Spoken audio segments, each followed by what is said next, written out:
The Unlikely Innovators with Mike Comito and Steve Gravel. Presented by Cambrian R&D and the Center for Smart Mining. Mike, we're back. I would say Happy New Year, but I observe the Larry David rule of 3 days after the New Year. I don't say it anymore, so I'll leave it to you to say Happy New Year to the fans. Well, I can't possibly do that in good conscience now. I mean, it's now been 10 days since we rang in the new year. I think I would be way over the line. That is a tough line to tread, Steve, but Happy New Year nonetheless. Yeah, and I think we had a great episode to kick things off for the Unlikely Innovators in 2023. We had Guy Kawasaki, of course, on the podcast. Great time, awesome chat, really fun. Had a lot of fun with this one.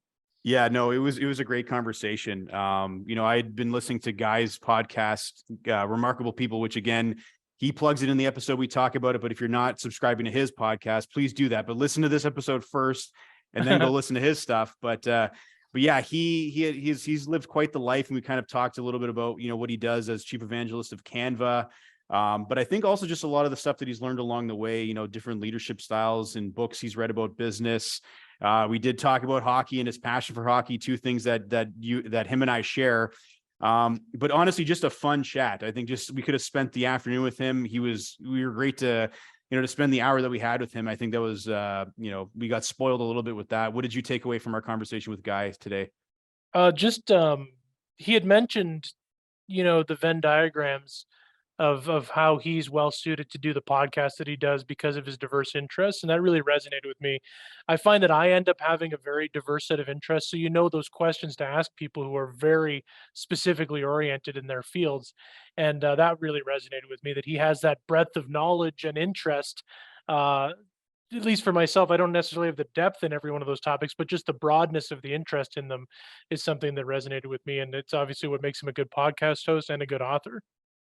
Yeah, no, again, I've read his latest book, Wise Guy, which is, again, where I picked up some of those nuggets and some of the questions we asked him about today. And I do listen to the podcast now, just in the last couple of weeks, discovered it. And it's honestly in my rotation steady because, he does have some remarkable people. And I will say, give him a pat on the back. He's really good at his craft, which he talks about as being his finest work in his career. He picked it up at age 60, right? So again, I think he had a lot of interesting insights into the podcast, especially I think his, he refers to passion as the P word because, I think at times people think you have to have a passion and that if you haven't found your passion by age 35, then like, what are you doing with your life? But, I don't think, podcasting is certainly a passion of his, but I think, had he not discovered that till 60, like what would he have made of his career up until that point? I think he still had a very successful career, but I think he's found his ikigai, which stick around for the whole episode. And you'll understand what that means. And I think that's the reason why, he keeps getting up in the morning. We appreciate that because it is a great pod. Yeah, it's a great pod. This is a great episode. You're in for a treat, everyone. And we'll go right now to Guy Kawasaki. So we're now back. We're very pleased to be joined by Guy Kawasaki, who is the chief evangelist of Canva and the creator of Guy Kawasaki's Remarkable People podcast. He's an executive fellow of the Haas School of Business at UC Berkeley, an adjunct professor of the University of New South Wales. He was the chief evangelist of Apple and a trustee of the Wikimedia Foundation. He has written Wise Guy, The Art of the Start 2.0, The Art of Social Media, Enchantment, and 11 other books. Kawasaki has a BA from Stanford University, an MBA from UCLA, and an honorary doctorate from Babson College. And now he is a guest on the Unlikely Innovators. This is the zenith of my career here right now. We figured you'd say that. And it's funny because Steve and I are talking to you from Sudbury, Ontario, which has a very strong French Canadian population. So it's more common that it would be Guy in Sudbury. And Sudbury is also a community known for its affinity for motorsports, both on the water and on land. So if you were Guy Kawasaki in Sudbury, you'd be one of the most popular guys around, for sure. Not Guy Lefleur. Well, that'd be tough to top for sure. But I think you give him a run for his money with that name. But Guy, we're so happy to have you here. And what we typically do at the top of our episodes is we ask our guests, the journey that they went on, because sometimes, the title of the show is The Unlikely Innovator. So we want to kind of find out if your journey was unlikely at all. And sometimes when we ask these questions, we find out it's not that unlikely. But in your case, when you were kind of coming of age, when you were going to pick a career path, tech as we know it now didn't exist then, right? And so did you, and I don't mean it, I'm just saying you wouldn't have necessarily thought that you'd, be working for Apple and then Canva, right? But did you always think you were going to go into business, or was tech something, that, maybe that just kind of interested you and you kind of gravitated towards that? Okay, so just to set the record straight, I started in tech in 1983. Electricity had already been invented. Chips had been invented. Yeah. Software had been invented. Steve Jobs was already an adult. Okay, so like, Yeah. don't put me, next to Edison. Oh, guy, did you see the kite with the key on it? Yeah. So, and Orville and Wilbur had already flown, so I'm not that No, old. no, of course not. Of course not. So, my path, I would not say was direct or planned or anything like that. I was born and raised in Honolulu, Hawaii, which is about 100 degrees different from where you are right now. Yeah. And uh, I went to a public elementary school, and luckily the teacher there told my parents to take me out of the public school system, put me in a college prep school system. And because of that, and because my parents listened to her and sacrificed, I went to a school that led me to getting into Stanford, and the rest is history. So from Stanford, I met the guy who eventually hired me at Apple. After Stanford, I went to law school for 2 weeks and quit because I couldn't stand it. And then I went back to Hawaii, worked for Lieutenant Governor of Hawaii on a crime commission, believe it or not. And then the following year, I got an MBA, or started an MBA at UCLA. And while there, I worked part-time for a jewelry manufacturer, literally counting diamonds. So after that, my friend from Apple hired me into Apple after 2 rounds of interviews for 2 different jobs. And, then truly I was on the tech path. But I had wanted to be an entrepreneur all through college. And, when you go to Stanford, there's something in the air about, you're where Intel is and National Semiconductor, and your horizons are definitely broadened there. Whereas if I had stayed in Hawaii, my horizons would have probably been tourism, agriculture, government service, something like that, retailing, as opposed to, oh my God, there's a thing called Hewlett Packard, there's Intel, there's National Semiconductor, there's things like that. So I would not say that, I don't have a background that you'd make a movie that, I left South Vietnam on the last helicopter and I landed in Fresno, California, and then I started a tech firm and now I'm a billionaire. I don't have a made for movie background. On the other hand, I don't have a background that, you could have preordained as, oh, of course he'll go into tech. Not at all.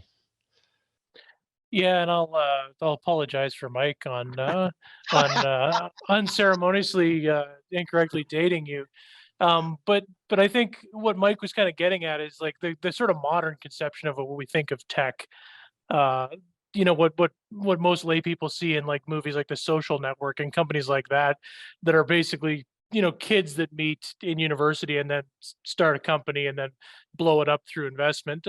That really wasn't around Well, in the 80s as much. They'd go work at big companies like Hewlett Packard and stuff like that, right? Well, I mean, I would beg to differ. So, Steve and Woz, they didn't meet in college because frankly, neither of them went to college for very long. So, but they were definitely 2 guys in a garage. Yeah. And it maybe it's Mark Zuckerberg in a dorm room, or Bill Gates in a dorm room, but it's closer to the story you described than not. Interesting. Yeah. And I think that probably the richest vein for a tech startup to this day is 2 guys, 2 gals, a gal and a guy, straight or gay, LGBTQ. We got to cover all the bases these days. But these 2 people meet and they decide to make a product that they want to use. And it could be a social media, it could be software, it could be hardware, could be crypto, God help us. And so it's these young people who really, they don't know what they don't know, because if they knew what they're about to try. They would say, oh my God, let's go work for B of A. But I think that's the nature of startups, and that's the richest vein. For sure. And I think maybe what we could agree on is the term evangelist is something that has not been used as recently in business. So I want to for a second. I mean, when we think of evangelist, we think of people standing outside of early churches trying to get people to come in and things like that. Um, if you could sort of ground the term evangelist for us, Sure. and then Sure. perhaps if you want, tell us a bit about what does a day look like for someone who's an evangelist and has that position, and is it sort of derived from a need that's been identified within the business? Maybe just take that question however you want. Yeah, yeah. We're just So interested in that let's term. start off with a definition. So evangelism comes from a Greek term meaning bringing the good news.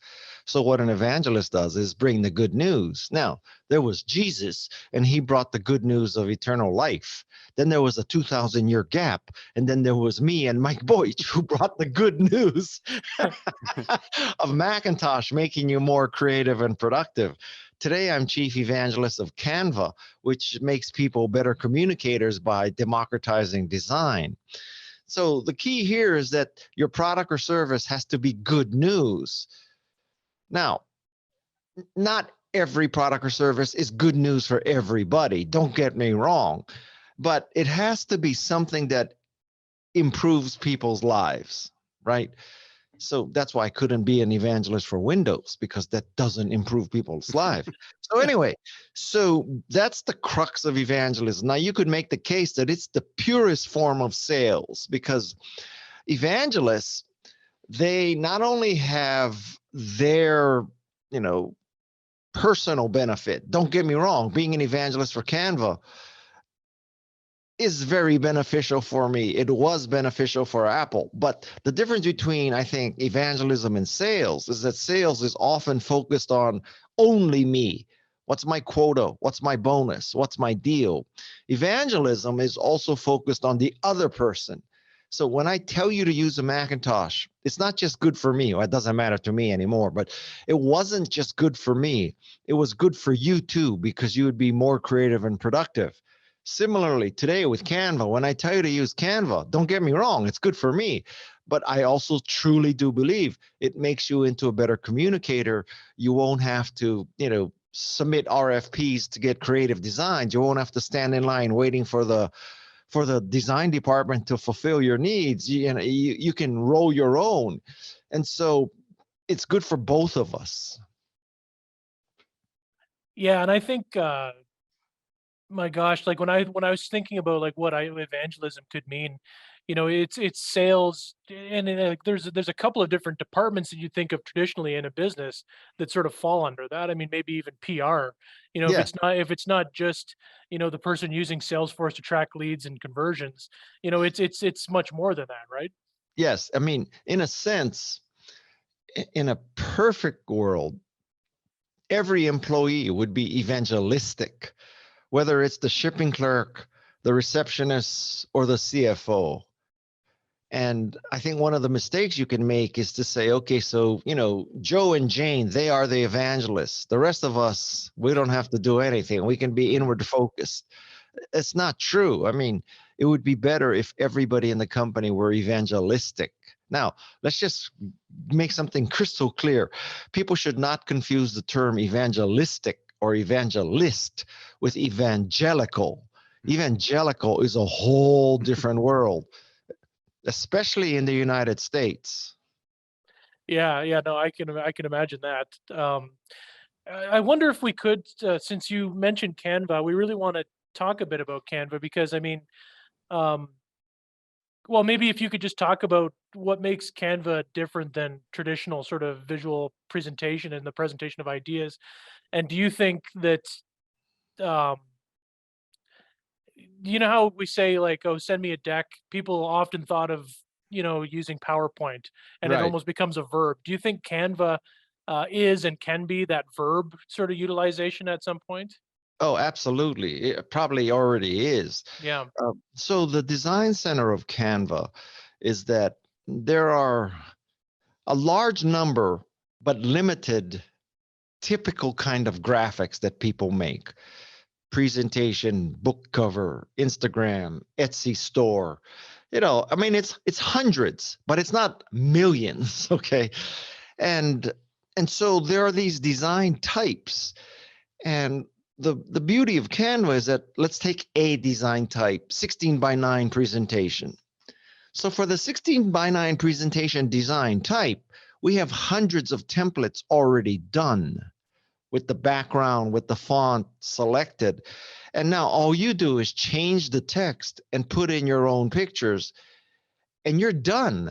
So I tell people, you can complete a Canva graphic faster than you can boot Photoshop.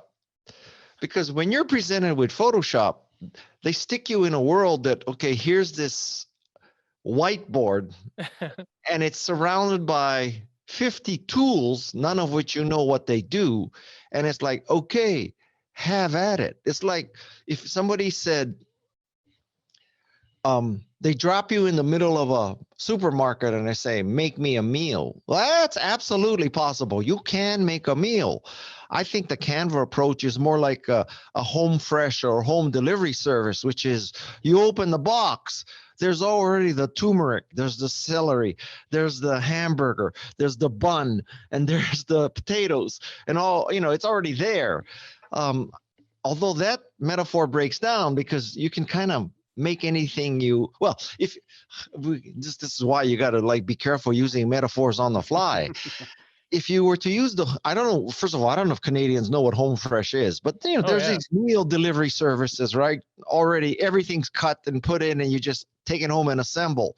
So I think you think of Canva like you're going to the home fresh homepage, and there's these food types. There's dinner, and in dinner there's chicken, meat, fish, whatever. So that's like a template, and you pick the chicken template for chicken masala and you order that and you're done. That's a lot different from saying, okay, you're in the middle of a supermarket, you're going to make chicken masala. Have at it, baby. Go find the chili, go find the chicken, go find the, turmeric, go find I don't even know what's in chicken masala. So, all that stuff. So that's the difference. Yeah, and I mean, I think the corollary there is graphic designer versus chef, right? If you're a chef, it makes a lot of sense to be in the middle of a supermarket and make chicken marsala. But if you're just me, just a guy, it doesn't make as much sense. It's the same as if you're a graphic designer and you're going to go and use Photoshop, right? Well, I think, you started on the example of a pitch, and I don't know if that's because most of your audience makes pitches and uses PowerPoint. But the beauty of Canva for this specific use is that with this design type, there are hundreds of pre-made 16:9 templates. And you will be off to a much faster start, certainly, than if you boot PowerPoint and you got a blank screen. Now, don't get me wrong, Microsoft provides PowerPoint templates, but I'm telling you, they are nowhere as beautiful as Canva. Now, you might say, okay, so fine, you convinced me to use Canva to make my 16:9 presentation, but I have to give a PowerPoint file to whoever's running the meeting or whatever, so I can't give them a Canva file. Well, Canva has the ability to save as PowerPoint. So you're in this beautiful world and you make this beautiful 16:9 presentation. At the very last step, you export as PowerPoint and you're home free. I mean, Mm-hmm. life is good. I can attest to that. Early on in the pandemic, my wife had this idea where, her and her mom like to bake. They're going to start baking goods and selling them. And she's like, but what are we going to call the business? They came up with a name. It escapes me now what it was. It was something French. I think maybe the Petit Gâteau, something like that. And she's like, but I don't have a logo. Like, how am I going to do that? I'm like, well, you can do that on Canva. So we did something on Canva, set up an Instagram page. And then what put the brakes on the whole operation was that we realized we had to get, the health, our health department to come through and survey our house. We're like, details. So we put it on hiatus that maybe they'll revisit it someday. But yeah, I could say that's the first time I introduced her to it was that. And it does the trick for somebody like me, especially who does not have, design skills or even a design eye Yeah. gives I you mean, what you need. honestly, you'd have to work at making something ugly in Canva. You'd have to say to yourself, I am going to make something ugly. I am purposely doing this. You really have, it's not easy to make something ugly in Canva. Yeah. It's Agreed. not easy to make something beautiful in PowerPoint. Fair enough. Just to switch gears a little bit, Guy, because one of the things that I've picked up on listening to your podcast is that you've read a lot of leadership books, and Yeah. and those books vary in sectors from military to sports or to tech. Yep. And so a lot of these people that write these books have different perspectives and different leadership styles.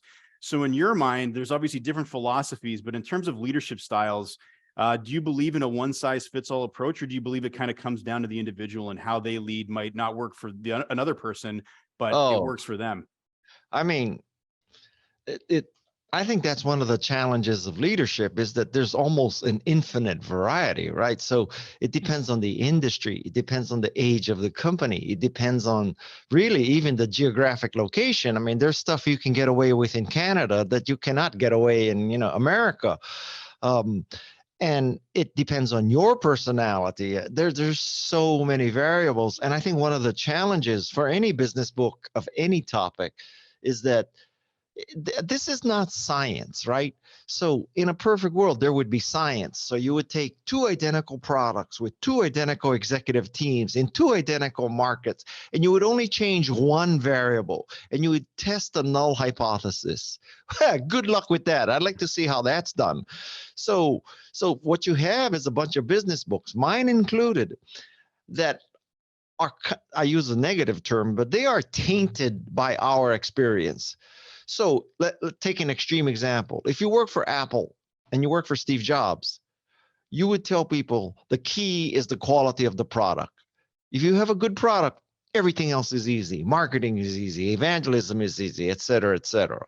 Now, if you read a book by somebody else who succeeded because of his or her operational skills, they would say, well, there's a broad spectrum of products that are good enough, but what differentiates you is your ability to get it through the pipeline, to cost effectively manufacture it, et cetera, et cetera. So that's, I think, the inherent danger of reading business books is that, and the advice absolutely conflicts, right? So one book will tell you, break things fast and pivot. Another book will say, you got to believe in yourself. Ignore the naysayers. If you believe it, just keep going until you succeed. Well, those two things are in direct opposition. Like, which one do you do? Yeah, I think it's that's why there's so many of them, right? Because none of them can be wrong by definition, right? Because there are so many. It's an interesting thing, and I think Mike brought up your podcast, and you've had a chance to talk to a lot of remarkable people. Some of them possibly leaders, some of them probably have some of these leadership books or have written them. Is there anything you can say through your time, being a podcast host and talking to so many cool people? Are there any threads between any of these sort of high functioners or the leaders that Oh, you've yeah. been able to Yeah. pick up on? Yeah. So first of all, I'm writing a book based on my interviews because, Nice.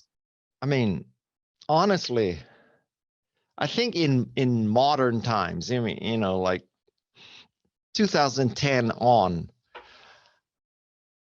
I don't know of a collection of interviews with more remarkable people than my podcast. Seriously. So we're talking, Neil deGrasse Tyson, Jane Goodall, Steve Wozniak, Christy Yamaguchi. We just, go down the line, right? Many of them GOATs, greatest of all Mhm. times. And so there are definite threads.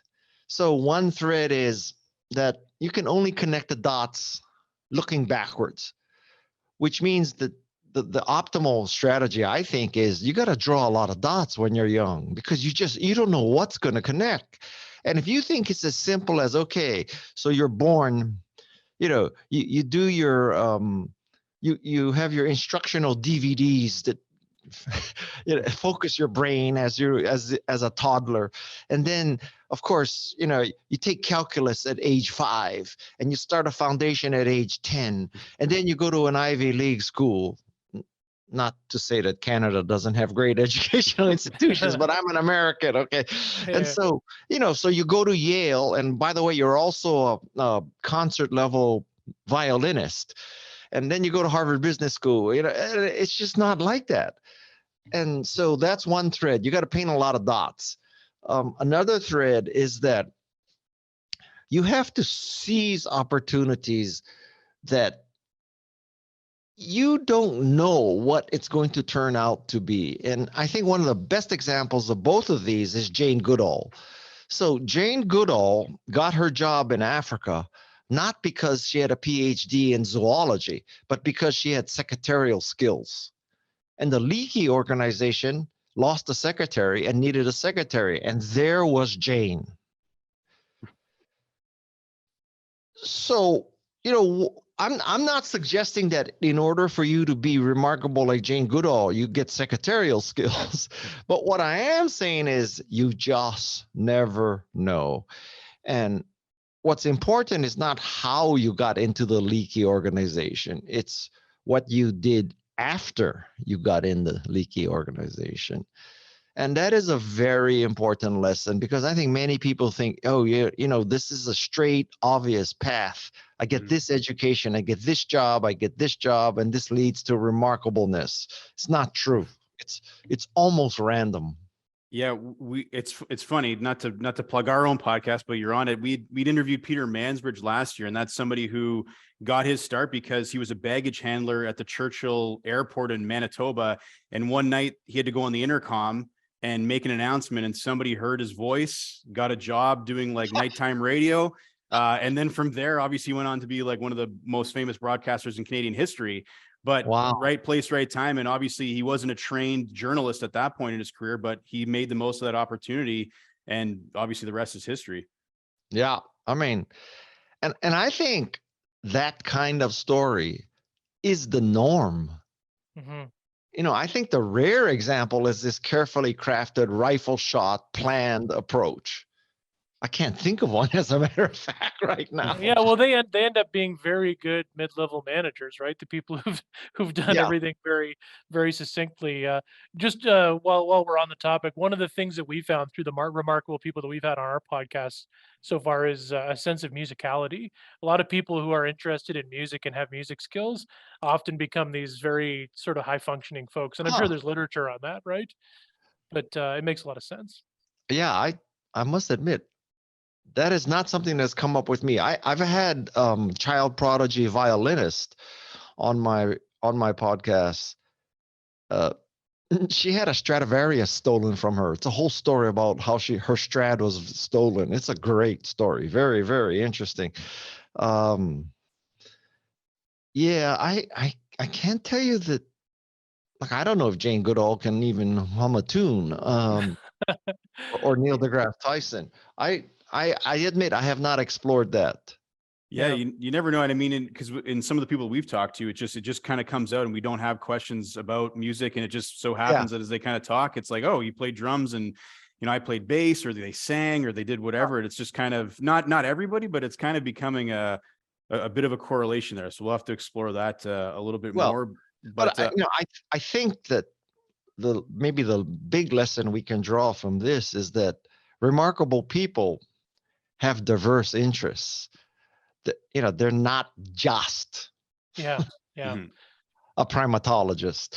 And in fact, I would make the case that having diverse interests can help your primary interests, because maybe you play music and in the audience is the dean of the College of Engineering. I mean, who knows, right? But if you're just sitting in a dark cave planting mushrooms, it's it's going to limit the data you come in contact with. Well, Guy, I wanted to ask you about this because, obviously we're talking to you about, your work at Canva as chief evangelist, but also your podcast.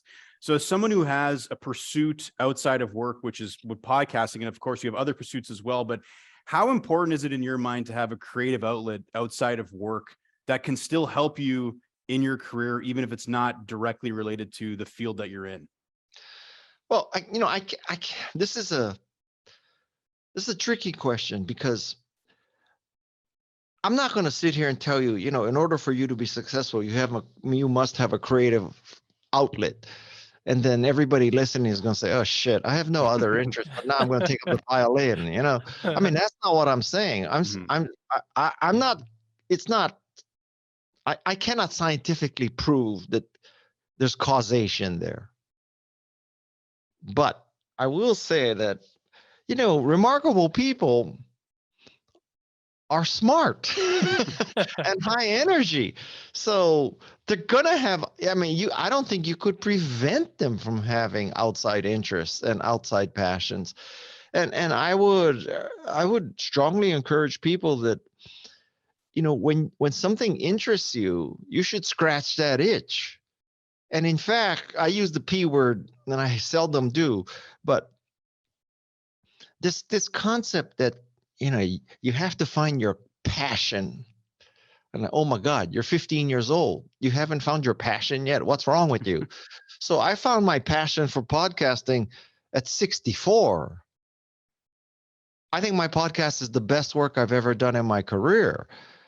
And it started as just an interest and it became a passion. So I don't think that the way most people find their passions is truly, oh my God, it hit me like a clap of thunder and lightning one day, and that was it. I think this is interesting, this isn't interesting, and you pursue something, and then some things really turn out to be fascinating and obsessive for you. But to set yourself up for failure by saying, okay, I gotta find my passion, I don't think that's how it works.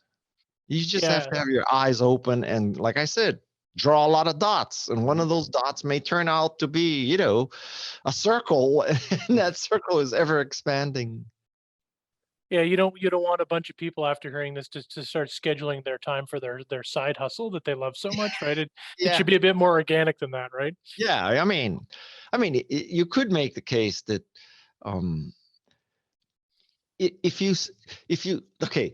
I would make the case that if you simply have a growth mindset, that's all you need. If you have a growth mindset, meaning that you're open to new ideas, you realize you're not perfect yet, you realize that there are other things to do, that you can accomplish other skills and pursue other interests, that's enough. That's enough. That's all you need. You look at some American politicians, you think they have a growth mindset? They can't even freaking get 218 votes, and they have 222 people in their party. I was gonna say I haven't looked at CNN yet today. I don't know where they're at yet on that. But that's dating the podcast. Actually, this podcast should exist outside of time, so I should mention. No, but like how long is it going to take before you put this out? Yeah. Next week. I think this Tuesday. one's gonna come out next week. Okay. I'm pretty confident by next week we won't have a Speaker of the House. I think you're pretty safe. Yeah. That's pretty good. That's good. That's good. That's really good, Guy. Yeah, could you imagine if this was slated for February and it was still that statement's still true, Guy? Oh man. Yeah, we'll see. I think the record's in the hundreds. February of which year? Yeah, it's a good point. Yeah, it's a good point. Guy, I want to ask you a quick one about something you mentioned in your book about emailing. Just how if someone isn't persistent in emailing you back, you just sort of take it as them not necessarily having something clearly like really they need to get back to you on, right? So if you took it the flip side of that, at what point do you give up on trying to connect with someone if you don't hear back from them? Well, this is a trick question because I'm 64 years old. I'm not looking to get another job. I'm not filthy rich, but I'm stable. Okay. So if you're old and stable, that's a different attitude than if you're young and hungry. Yeah. And so I guess the question is, if you're young and hungry, where does hunger end and pain in the ass begin? Yeah. There's a fine line between being a pest and being persistent. And and I would say that that fine line is probably 3. Yeah. But I think my better advice would be, let's not push that fine line. So how can you maximize the impact of the first email? So my advice is 90% of it is the subject line. Mm. So if you have a dumbass subject line that doesn't evoke curiosity or interest, you're screwed. Okay. Yeah. That's number 1. Number 2 is, I think the maximum length for an email, 5 sentences. Right now, most emails, people think that they have to build a case, and they think they're prosecuting a crime or something, right? And so most emails is like 3 paragraphs, who you are. Like I give a shit where you have your degree from and what your history is. I mean, in a sense I do, but I don't need your whole family history. Like, to me, and maybe I'm the only person in the world, in the first sentence, I really want to know, what do you want? Because right there, I can decide I'm going to help you or not, right? Like, if somebody says, oh, take an extreme, can you help me get a CMO position at Canva? Well, I know I cannot do that, right? Or can you invest $5 million in my startup? So I'd like to know right off. And I will tell you that I think the quality of an email is really determined by how interesting your idea or product or pitch is. And that's whether you are asking someone to come on a podcast or invest or advise or whatever. It's like, what's the quality of your idea? But see, I think people spend like literally 5 paragraphs introducing themselves. Yeah. And, I mean, now again, I gotta say this over and over again. This could be just me. Maybe for other people, they want 5 paragraphs of family history. What's your academic background? What's your work history? And another tip I would give you is that if you really want to break through the noise, you would have someone who I know or know of initiate the contact. So, I mean, we're taking an extreme here, right? Let me just say, if Jane Goodall sent me an email and said, Guy, I have this friend, you should have her on our podcast. Guess what? Guess freaking what's going to happen? Now, that is an extreme case, but even if it's if it's a person I know of, which is to say, he's dead now, but I'm Clayton Christensen of Harvard Business School, and I just ran across this really interesting CEO who should be on your podcast. Oh, that gets through the noise, right? Mm-hmm. So, okay, so that's one way of getting through the noise. It's like having someone you know or know of you do the initial. Because I tell you something, people are lazy. People are looking for proxies, right? Yeah. So the proxy is, this famous person wrote to me about this other person. This person I know wrote to me about this other person. So that's a proxy that already passes the filter. So that's one way. Now, don't get me wrong. This strategy can go awry. And the greatest example of that in the history of mankind is Theranos. Right? So the proxy for Theranos is Henry Kissinger and George Shultz are on my board of directors. And, they have intimate knowledge of biochemistry. So they know that 1 drop of blood can diagnose everything. I'm being sarcastic there, but if you get an email that says George Shultz and Henry Kissinger are on my board, it's hard to ignore that, I must admit. And then so next you get Walton money, right? And now you got Walton money, and you got these name VCs, and you got George Shultz, and et cetera, et cetera. And pretty soon, and none of you are doing due diligence, and you all believe, well, if good enough for George, I mean, freaking George, I mean, he controlled the State Department, whether we went to war. You would think he could figure out if this diagnostic is going to work. So of course, right? Yeah.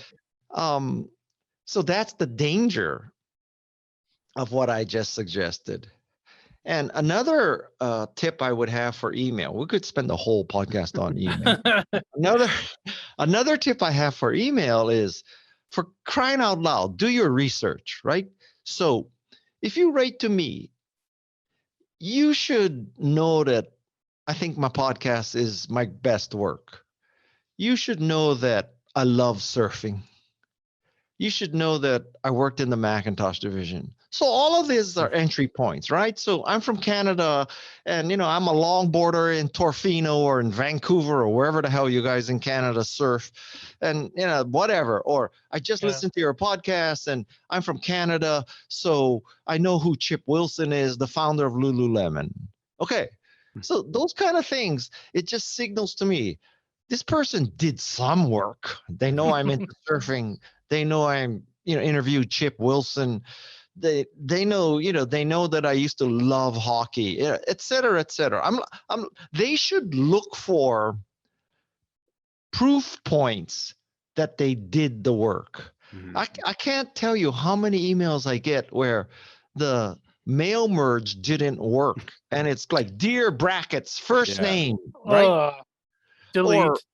Or the wrong name, right? Yeah, or nothing worse than somebody spelling your name wrong in an email, right? Yeah. To start things off. Or So. dear guy Kawasaki, right? I mean, so, and those people, just because I'm sometimes a sadist, I write them back. I say, well, nice mail merge there. So, I mean, I think those are ways. Now, so to put this all together, if someone sends me an email that says, I loved your latest book, Wise Guy. I listen to your podcast every episode, and I love to surf. I guarantee you, if those three things were in the subject line, I will read your email. There you go, Yeah. ladies and gentlemen. If you want to get guys' attention, Put it on a poster. But you brought this up, guy. And I was going to ask you, because before we let you go, I have to ask this because you and I have something in common. When I was reading your book, you talked about how much you love hockey and how you discovered it later in life. Yeah. And I'll give you a quick story that I'm a Canadian guy, but I didn't play hockey to an organized level. I knew how to skate a little bit when I was a kid. We had like backyard rinks and stuff like that, but I never played hockey at an organized level. And then as I got older, I started to, fall in love with the game again. I started writing about hockey, and I wanted to play more, but I was always, at least in Canada, scared to play because I knew that all my friends who played growing up were infinitely better than me, and I didn't want to embarrass myself. And then one day I finally got up the urge to I bought old hockey equipment from a guy down the road for $25. And it was the first time I'd ever worn pants, all the gear. Yeah. And I delayed putting it off, but I finally found a good group of guys who were kind of at the same skill level as me. And I resisted it for so many years because I was just so worried that I'd be bad at it. But then I just kind of embraced it. Of course I'm going to be bad at it. I never played as a kid, really. So, and it was the best thing I ever did, because now I play regularly with this awesome group of guys. I play with my friends now who are much better than me, younger, but I at least, can keep up a little bit. Yeah. Can you maybe talk about, what drew you to hockey, and did you kind of have any of those learning curves, or is it just me too scared to hit the ice? So, first of all, how old were you when you started? It was just after I got married, so I would have been 29. Shit. Okay. So I started playing hockey at 44. Okay, so 15 years from now, you start playing hockey. I'm from Hawaii. There are no ponds that are frozen in my backyard. Okay, so we went to a hockey game, first time in my life, and I took my two kids and my wife, and my kids loved the game. And they were big sports fans, but I got to say, hockey is the best sport, right? Because I'm preaching to the choir, talking to Canadians, but what other sport has violence, has physics, has math, constant action? There's no freaking flipping and flopping like your legs broken for 90 seconds and then, 5 seconds later you're off running on the soccer field, right? None of that bullshit. You would be humiliated if in fact, there's a penalty for doing that in hockey, right? Whereas it's rewarded in soccer. So there's that. And then there's just hockey is so hard because I think with basketball and other sports, people can basically run, right? Skating is an unnatural act. And so my kids took up hockey, and my wife told me, I don't want you to be one of these Silicon Valley dads just sitting on the sidelines watching your BlackBerry most of the time when your kids are not on the ice. I want you to participate in their lives. And, I'm not stupid. I listened to my wife. So I decided to take up hockey with them. I didn't even know you had to sharpen skates the first time. But anyway, that's a whole other lot. So anyway, and the first game was like this parents kids game. Never played, never did it. So there was like 2 practices before. And Scott McNeely, the founder of Sun, who's a very good hockey player, was in this practice.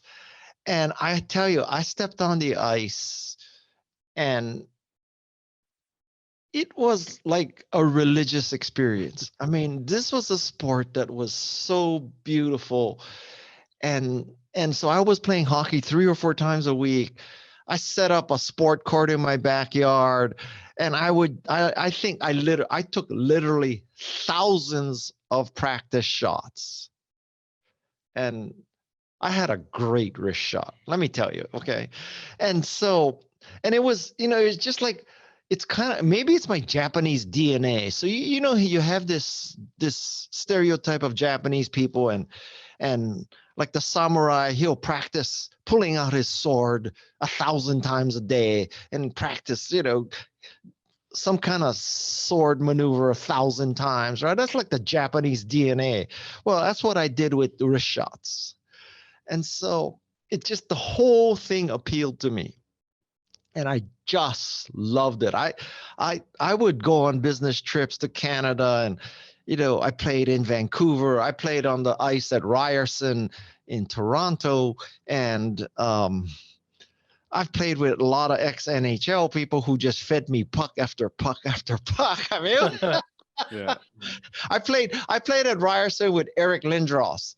Wow. I was on Eric Lindros's line, and I still couldn't score. But anyway, so anyway, you got me. But now let me tell you something, Mike.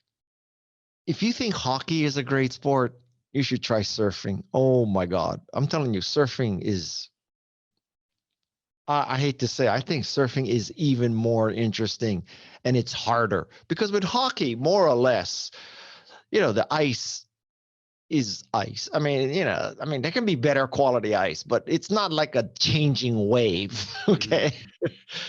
And with surfing, you have to worry about the water, the direction of the water, the height of the water, the wind.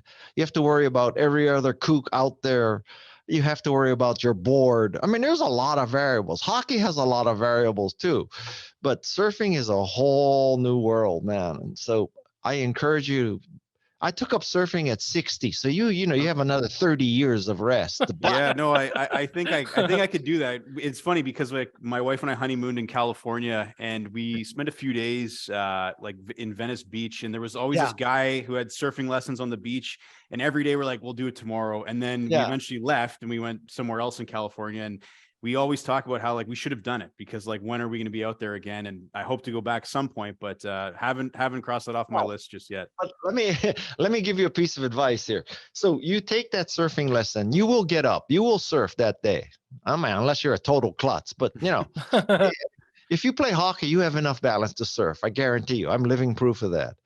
But I think like hockey, you probably understand this. Like hockey, it's not something that you play once a month, right? I mean, if you're into hockey, you play twice a week at least.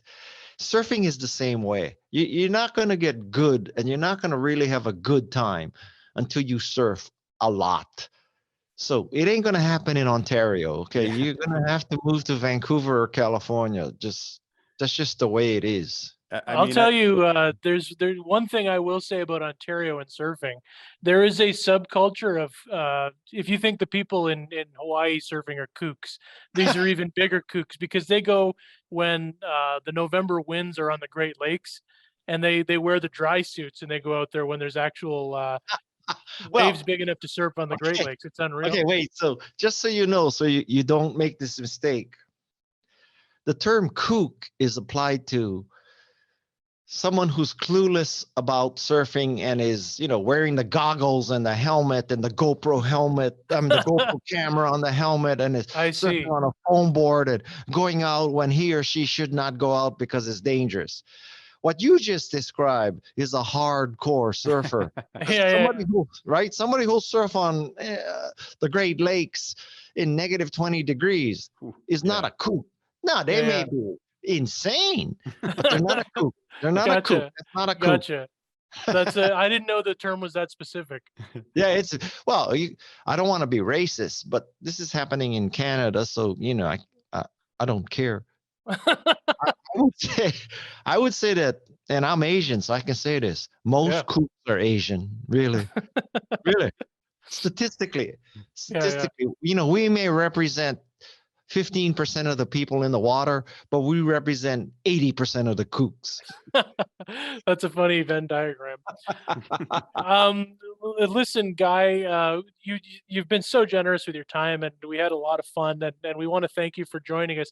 And if you are ever in rural Canada, just tell them your name is Guy Kawasaki, and I think it'll definitely ingratiate yourself into that community, if it's French Canadian or not. But we really want to thank you for joining us, and we had a super time, and just really inspirational and fun to have you on.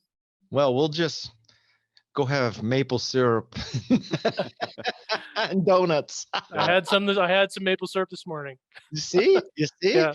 That's it. All right. Living the stereotype. Thanks, Guy. Yeah. Thanks so much, Guy. I hope you're listening.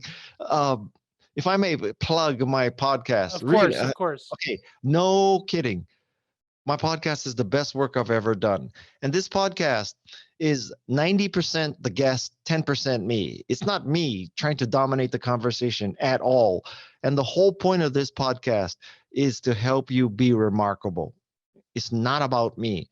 And I kind of view this as my moral obligation, because if you use the word Venn diagram, I'll give you a Venn diagram. So if you draw one circle with people who have access to people like Jane Goodall, and then if you drew another circle with people who have the background to know, or at least the discipline to find out, what exactly should I ask Jane Goodall? Not dumbass questions like, what was it like to be in Africa? And then if you draw another circle with the ability to get the person to answer, if you drew those three circles, I'm in the middle. That's awesome. I guarantee you, you will get value out of my podcast. That's awesome. That's a great way of putting it. Yeah, no, it's I truly do enjoy it, Guy. Again, I was listening to the episode this week, and I already ordered Hector Gonzalez's book, Ikigai. So you're adding to my library every week. So I appreciate it.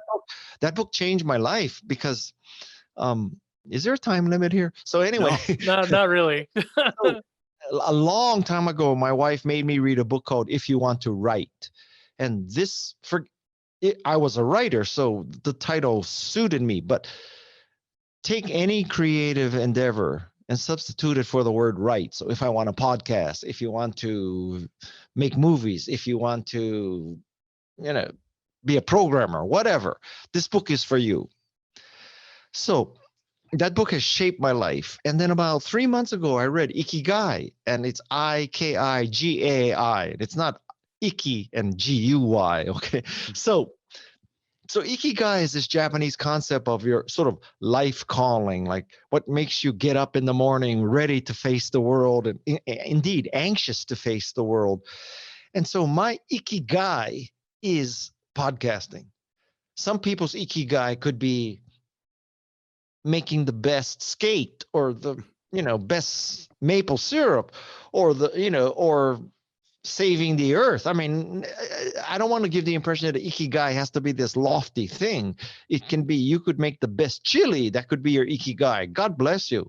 So that's what that book about. And until I read it a few months ago, I really didn't understand why I love podcasting so much. And then I clearly understood it. And I'll give you one more book to read. Can I swear on your program? Of course. Yeah. Okay, it's Canadian listeners. So there's a guy named Mark Manson, and he wrote a book, The Subtle Art of Not Giving a Fuck. Okay. And I'm telling you, that book is also something that should be required reading. And one of the most important concepts in that book is he says that when you have, he didn't say it in these words because he didn't use the word ikigai, but when you find your ikigai, you will truly know it, because your ikigai is inevitably going to involve shit sandwiches, right? So if hockey is your ikigai, the shit sandwich in hockey is maybe you dump the puck in the corner and you got to go dig it out, right? That's not an enjoyable thing, but I mean, actually it is enjoyable if it's your ikigai. And so for me, the shit sandwich for podcasting is I got to prepare for 3 hours, then I got to record it, then I edit it, and then somebody else edits it. Like 3 people edit it.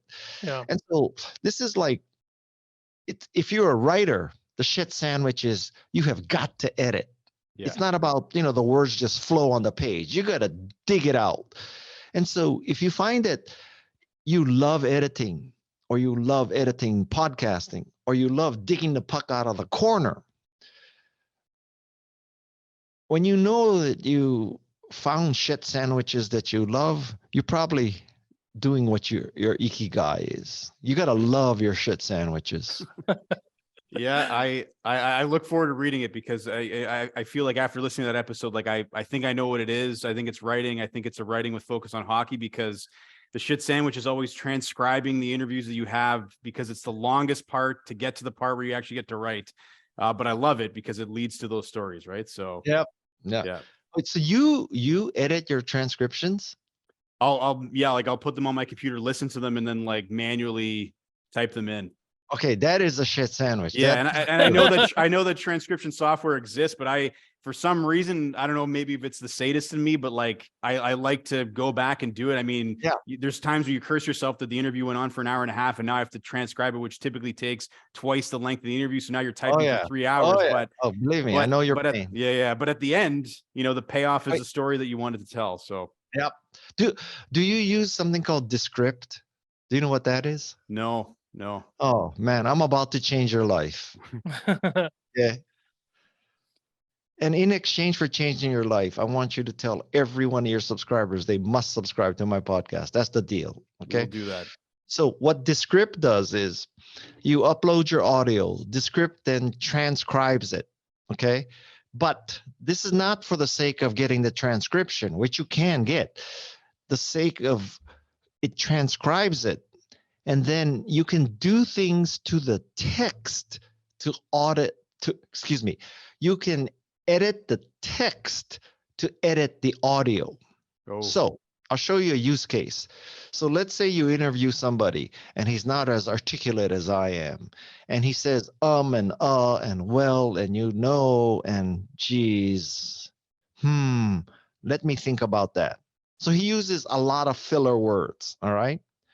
So you can find all the ums and the huh and the well and the and you can just select them and tell Descript, ignore those.